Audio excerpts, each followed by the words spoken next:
Hello everyone and welcome back to my channel. Today we're not going to be working on the BMWs, we're going to be working on this Renault Trafic 1.9 DCI 2006 van. This is Renault Trafic, Vauxhall Vivaro, Opel Vivaro, if you're somewhere in Europe or in the Republic of Ireland, and Nissan Primastar. So as one of the most common faults that they have is the alternator fails. Now this vehicle has 158,000 miles and I'm not surprised it's failed. But before we go to the replacement part of the video, I'm actually going to show you a little bit of diagnostics, because on this channel we don't just throw parts at these vehicles and hope that they get fixed and then the problem disappears. We'll diagnose the problem and then we'll fix it. So as I like to say, let's not waste any time and let's get to work. Before we go any further in the video, I want to say a big thank you to Bilstein Group for supporting my channel and supplying me with free car parts. In today's video we're going to be using Blueprint alternator. Just wanted to say a couple of things about their company. They're not asking me to do this, I'm just doing it as a thank you, because they've been so great and so easy to work with. Literally whatever I asked for, they sent it next day delivery. So I cannot be more thankful than that. So Bilstein Group, they own 3 brands. Most of you will probably know the red logo, Fabi Bilstein. The second brand is Blueprint, which is exactly what we're going to be using today. I'm going to put a picture of the part number on the screen so you can see it if you want to order one for yourself. And I'm going to show you some interesting details about this exact part and the one that is installed in the vehicle. But I'm not going to go into too much detail now. I'm going to leave that for later on in the video. And the third brand that they own is Swag. Swag is not available in the UK yet, but it is available in other countries. I have been using Swag before. I've been buying them through Germany, and they're exactly the same quality as the rest of their brands, just small difference in the part numbers, which you will notice if you're buying Fabi Bilstein and Swag. And these parts, by the way, come with 3-year warranty, which is obviously great. When you're buying these parts, you know that they back up their parts, and they're OE matching. And again, we'll get to that whenever we compare the original part that came in this van from day one and with the one that has been supplied here. A little bit about the issue that I had. So I was driving on the motorway, and about 85 miles before I got home, I got this light on the dash, which I'm going to put on the screen so you can see it for yourself. It said stop, stop, stop, so I knew it was something wrong with the alternator. I had issues with the crankshaft pulley before, so I thought maybe I lost my belt again, but that wasn't the case because I had power steering, so the power steering pump was being driven by the belt, so that wasn't a problem. So I thought, well, what is it? It's probably going to have to be the alternator. Now, what I will do is I'm going to start the engine. I'm gonna check the charging on the battery, and we're gonna check the charging on the alternator. We're gonna decide whether this alternator in the vehicle is faulty or not, and then we're gonna replace it and then see how the new one performs. So what we're gonna do next, I'm gonna get the multimeter, I'm gonna put it in DC volts, and then we're gonna check the voltage on the battery with the engine running to see if the alternator is working. Oh.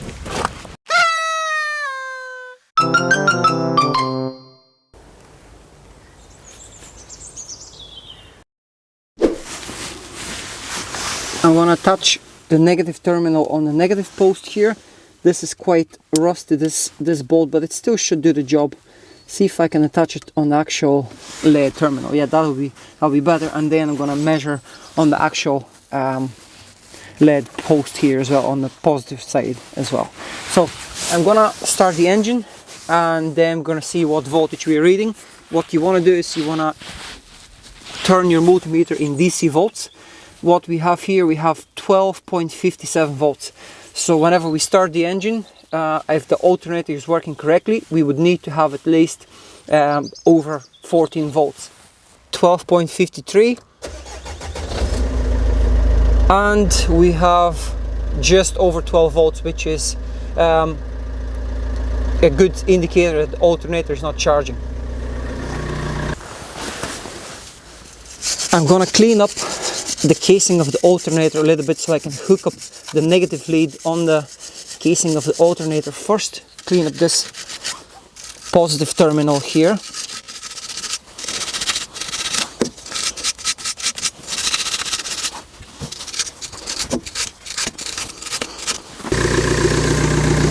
I'm going to hook up the positive terminal here as well on this post.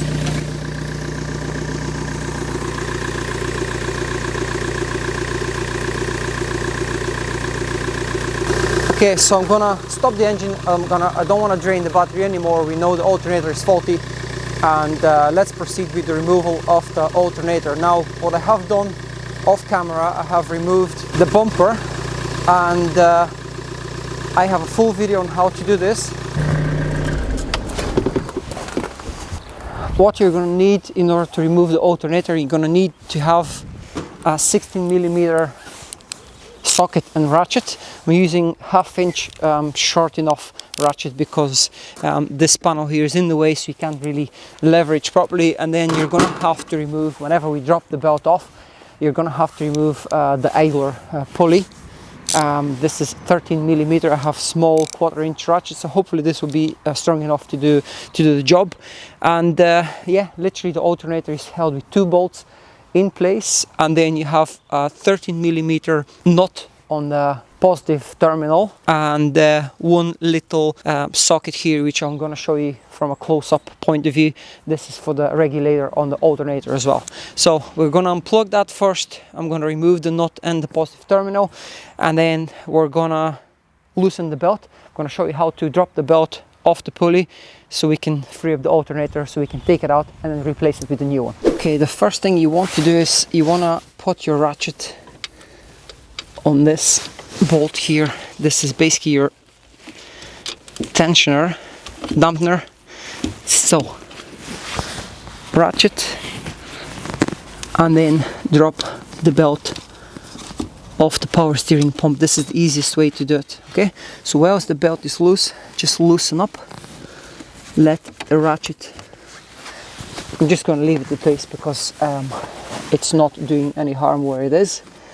And something that I have to show you closer here, I'm going to have to move the camera for a second.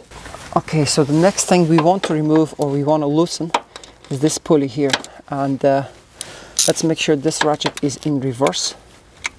This is obstructing one of the bolts that holds the alternator. By the way, we can drop the belt off the alternator as well. Okay, this is gonna leave us with some more extra space here.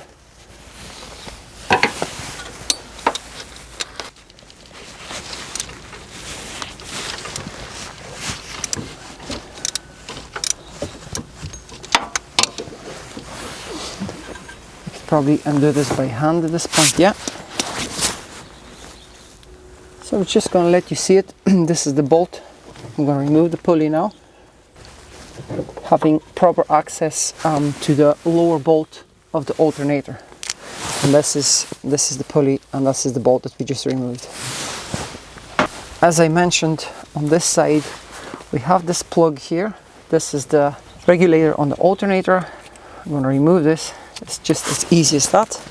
I wanted to tell you something super important before you start doing any work on obviously the alternator removal. Make sure you disconnect the negative lead of the battery, or just disconnect your battery completely, because if you touch ground and the positive, you will basically weld your tool, whatever you're using. So make sure you disconnect the battery. Once again, I stress on this before you start doing this job. Another 13mm nut here. This is quite tight, as it's probably never been removed before.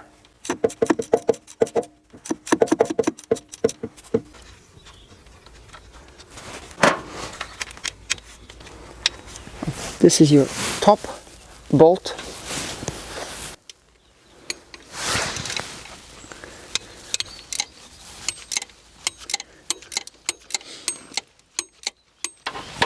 And now the lower bolt. This is where the bolt is. So loosen up this bolt, and the alternator should be free to come out. Okay, this is now loose, so I'm going to remove this top bolt. This is the top bolt removed, and all we have to do is remove the bottom one as well, and should be able to slide out our alternator. I might need some sort of pry bar or something like that.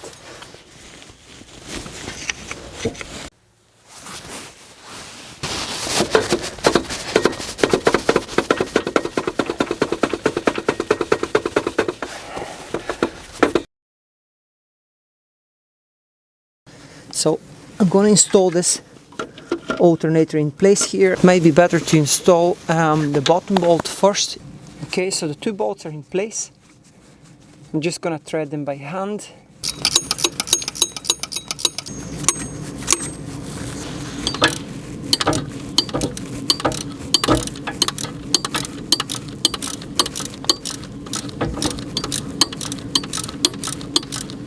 The torque specs for these bolts are, by the way, 8.9 or 8.8, sorry. So I'm going to apply about 24 Newton meters of torque.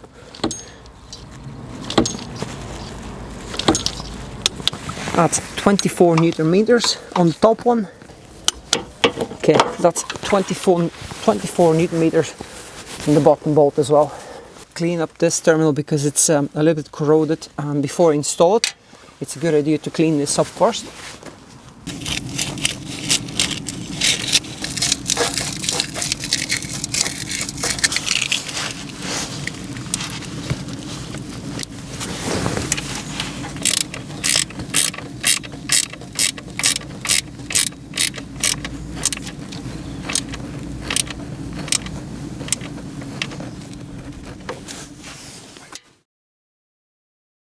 Regulator plug in place.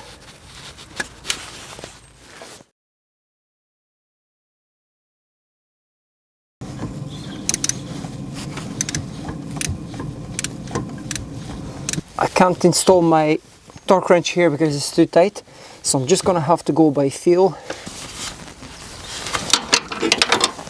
And now all I need is just put some tension on this dampening tensioner and just install the belt in place.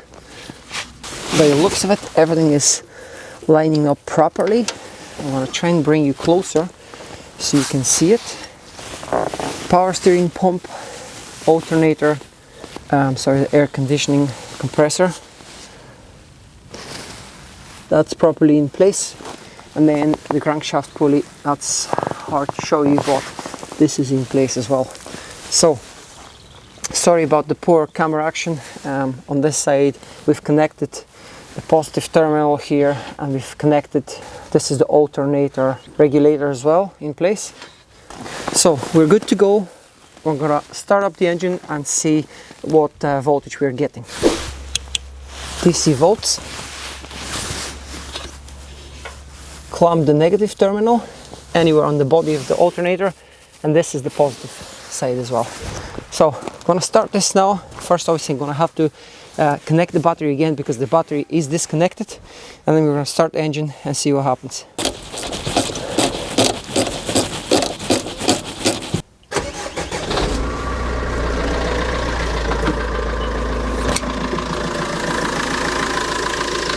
You can see the alternator is properly working now. We're also going to measure the voltage at the battery terminals as well, just to make sure that everything is correct and our connection is good with the battery as well. The alternator is doing its job and is charging the battery correctly, and it's between 14.2 and 14.3 volts. So this is excellent. What I'm going to do next, I'm going to install the bumper and then the indicators, and that's the van ready for work.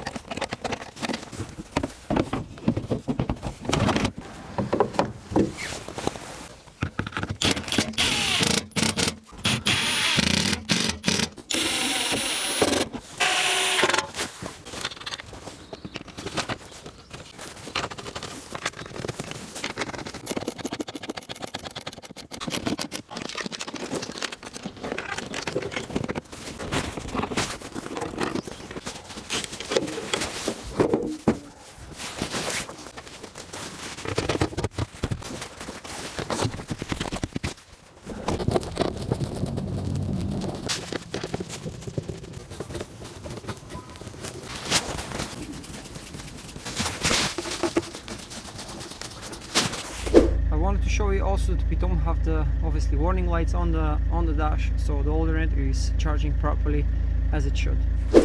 So in the end, I'm just going to do a quick recap of what happened today. So the The van was obviously, the front was dismantled just so I can check the alternator, see if it's working. We removed the old alternator. We did obviously a little bit of testing before this, so we saw that the charging wasn't correct. It was undercharging or not charging at all. It was actually draining the battery. We removed the old alternator, we installed a new one, we tested the new one, we put everything back together, and the van now starts perfectly fine, and there's no more charging issues. So hope you enjoyed this video, hope you find it helpful. If you do like my content, hit the like button and subscribe. I'm gonna have a lot more content on the Renault Trafic vans. I'm gonna do a video on how to change the gearbox oil, how to do the power steering pump and the high pressure hose on the power steering pump. So plenty more content coming on these very, very popular vehicles. So stay tuned and see you soon.